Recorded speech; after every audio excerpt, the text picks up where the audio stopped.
ഇന്റെ അളിയ ഇപ്പോഴത്തെ കാലത്ത് അവാർഡിനാണോ വഞ്ഞം? എന്നാൽ ഈ ഒരു അവാർഡ് മായിട്ടാ സുക്കൂറേ. അതിന് അളിയനൊരു കഥയോ കവിതയോ നോവൽ എഴുതട്ടെ, എന്നിട്ട് അവാർഡിനാക്കി. അപ്പൊ അവാർഡ് കിട്ടൂലേ? ഇതൊക്കെ എഴുതാൻ അറിയെങ്കിൽ അന്നോട് അവാർഡ് വാങ്ങിത്തരാൻ നമ്മൾ പറയൂ സുക്കൂറെ. അല്ല, ഞാൻ ചോദിക്കാം, ഇപ്പൊ എന്തിനാ അർജന്റ് ആയിട്ടൊരു അവാർഡ്? എടോ സുക്കൂറേ, ഒരു അവാർഡ് കിട്ടിയാല് സമൂഹത്തിലുള്ള വില എന്താണെന്ന് എനിക്കറിയോ? തന്നെ? പിന്നെ ചായപ്പീടിയെന്ന് ചായ കുടിച്ചാൽ നമ്മള് പൈസ കൊടുക്കണ്ട, ബസ് കേറിയാൽ ഓസിക്ക് പോകാം, പിന്നെ എല്ലാരും മുന്നിലും ഒരു നിലയും വിലയും വെക്കാം. ഇതൊക്കെ താത്തനോട് ആരാ പറഞ്ഞത്? മുസക്കായി സുക്കൂറെ, എന്തുണ്ടായിട്ടും കാര്യമില്ല. നാട്ടില് 4 ആള് മുന്നില് ഒരു വില വേണമെങ്കിൽ നമുക്കൊരു അവാർഡ് തന്നെ കിട്ടണം. അതാണ് ഈ വലിയ വലിയ പൈസക്കാർക്കൊക്കെ അവാർഡ് കിട്ടുന്നില്ലേ? നമ്മളെ പത്രത്തിൽ കാണുന്നല്ലേ. എനിക്ക് നാട്ടില് വില ഒരു അല്പം കുറവാ.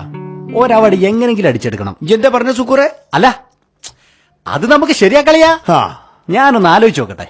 ഈ വേഗം ശരിയാക്കി സുക്കൂറെ, ഇല്ലെങ്കിൽ ഇവിടെ പിടിച്ചെക്കാൻ പറ്റൂല ഞമ്മക്ക്. ഞാൻ ഈ കേരളത്തിലുള്ള എല്ലാ അവാർഡുകളെ പറ്റി ഒന്ന് പഠിക്കട്ടെ. ഒരാഴ്ചന്റെ ഉള്ളില് അവാർഡ് ഞാൻ സംഘടിപ്പിച്ചു. കണ്ടില്ലേ ചെഞ്ചനോ? അതാണ് നമ്മളെ പേടി. ഞാൻ വരട്ടോ. ഒരവാർഡ് ആയിട്ട് ഞാൻ ഈ പടി കയറൂ. പിന്നെ ആവശ്യത്തിനുള്ള പൈസ എടുത്തു വെച്ചോ. പൈസയോ? അതിനാത് ചുളിവിൽ വാങ്ങുന്ന അവാർഡിന് പൈസ കൊടുക്കേണ്ടി വരളിയാ? അല്ല, എത്ര പൈസ കൊടുക്കേണ്ടി വരൂ? പ്രശസ്തി പത്രത്തിനും ശില്പത്തിനും പിന്നെ അവാർഡ് കമ്മിറ്റിക്കും കൊടുക്കുന്ന കമ്മീഷനും കുറച്ച് പൈസ ആവും. പൈസക്ക് പൈസ ഇജ്ജ് പോയിട്ട് സംഘടിപ്പിച്ചിട്ട് വാ.